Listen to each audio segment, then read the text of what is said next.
সেচ দপ্তর থেকে একাধিক ফাইল লোপাটের অভিযোগ তুললেন রাজ্যের মন্ত্রী জুয়েল মুর্মু। তার দাবি, গত 15 বছরে বেশ কিছু ফাইল খুঁজে পাওয়া যাচ্ছে না, সব ফাইল খুঁজে বের করা হবে। প্রাক্তন মন্ত্রী সাবিনা ইয়াসমিন বলেন, আমাদের কাছে কোনো ফাইল আসতো না, ফাইল থাকতো এমআইসিদের কাছে। উনি নতুন মন্ত্রী জানেন না, তাই এ ধরনের অভিযোগ করেছে। আপনাদের আরও একবার জানিয়ে রাখি, সেচ দপ্তর থেকে একাধিক ফাইল লোপাটের অভিযোগ তুললেন রাজ্যের মন্ত্রী জুয়েল মুর্মু। তার দাবি, গত 15 বছরে বেশ কিছু ফাইল খুঁজে পাওয়া যাচ্ছে না, সব ফাইল খুঁজে বের করা হবে। প্রাক্তন মন্ত্রী সাবিনা ইয়াসমিন বলেন, আমাদের কাছে কোনো ফাইল আসতো না, ফাইল থাকতো এমআইসিদের কাছে। উনি নতুন মন্ত্রী জানেন না, তাই এ ধরনের অভিযোগ করেছেন।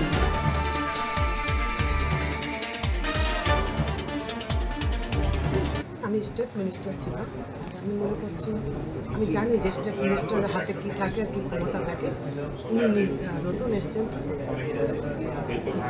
তবে যে ফাইল পাওয়া যাচ্ছে না, সেরকম যদি কোনো ঘটনা ঘটে থাকে, বর্তমান সরকার অ্যাকশন নিচ্ছে, এটা আমি বলতে পারবো না। কারণ এটা সাধারণত এই পোর্শনগুলো আমাদের যিনি অনারেবল এমআইসি থাকেন, পূর্ণ দপ্তরের মন্ত্রী, উনি বলতে পারবেন। কারণ আমাদের কাছে কোনো ফাইল আমাদের কাছে আসতো না, এডুকেশন ডিপার্টমেন্ট, বিশেষ করে আমার এন্ডে আসতো না, এটা এমআইসির এন্ডেই থাকতো। যদি কোনো অভিযোগ থেকে থাকে তাহলে উনি ওনার যে এমআইসি আছে ওনাকে বলুন এবং অ্যাকশান নিতে কোনো অসুবিধা নেই। দেখুন, আমরা আলোচনা করেছি যে আমাদের ইরিগেশন যে ডিপার্টমেন্ট রয়েছে সেই ডিপার্টমেন্টের মধ্যে যে ফাইলগুলো আমাদের যে ইরিগেশন জমিগুলো আছে সেই জমিগুলো বলেছি অলরেডি, সেই ফাইলগুলো বের করতে হবে। এবং কেউ যদি ইরিগেশন ডিপার্টমেন্টের সরকারের সম্পত্তি তিনি দখল করেন প্রভাবশালী দেখে, তাহলে সরকার মধ্যে তদন্ত করে কাজ করবে। বলছি যে ফাইল আমরা দেখুন, আপনারা জানেন আমাদের সরকার 2 মাস হয়েছে।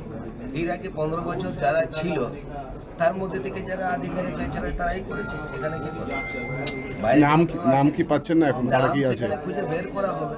তো তার মধ্যে আমরা আলোচনায় মিটিংয়ে বসবো, কোথায় গেল কাগজপত্রগুলো, কোথায় লুকানো হয়েছে, কে লুকিয়ে রেখেছে, কিসের কারণে লুকিয়ে রেখেছে এবং কোথায় গেল, সেগুলো সব খুঁজে হবে, সব খুঁজে তদন্ত হবে। আমরা যেখানে যেখানে গঙ্গা ভাঙন হচ্ছে সেখানে আমরা সমস্ত আধিকারিককে আমরা বলেছি যে সব কিছু আধিকারিকরা সেখানে যাবে এবং তদন্ত করবে, ইমিডিয়েট কাজ করা হবে।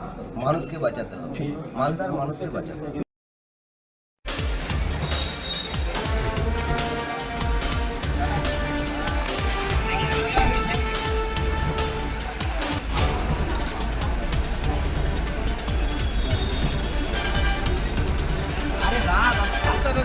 তোমাকে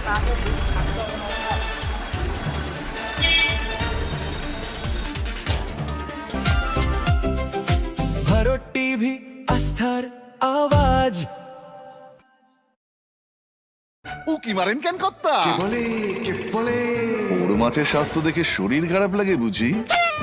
কে বলে আরে মাছেরা বলছে, এবার থেকে আপনার মাছেদেরও দিন কল্যাণীস প্রিমিয়াম ফ্লোটিং ফিশ ফিড।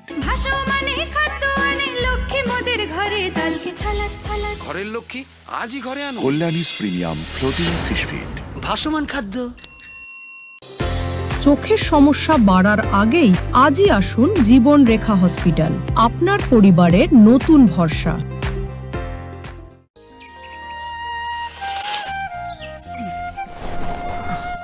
হ্যাঁ রে, তুই নিজেকে কি সুন্দর ফিট রাখিস, তোর বরকে রাখতে পারিস না? তোর দাদা জেনেছে nature pure rice bran oil দিয়ে রান্না করলে শরীর এমনি সুস্থ থাকে। হ্যাঁ, সে তো ঠিকই। শরীর চর্চার পাশাপাশি ভালো তেল দিয়ে রান্না করাটাও জরুরি, আর সেই জন্যই আমার একমাত্র choice nature pure rice bran oil. শরীর সুস্থ রাখার জন্য আমার পছন্দের সেরা cooking oil nature pure rice bran oil, সম্পর্কে স্বাদ এনে দেয়। ভারত টিভি, আস্থার আওয়াজ।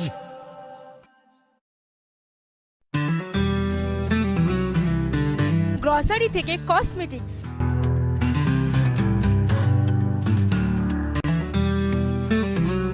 আপনার যে কোনো প্রয়োজনীয় জিনিস পেয়ে যাবেন একই ছাদের তলায়। আমাদের ঠিকানা এলআইসি মোড়, রায়গঞ্জ, উত্তর দিনাজপুর।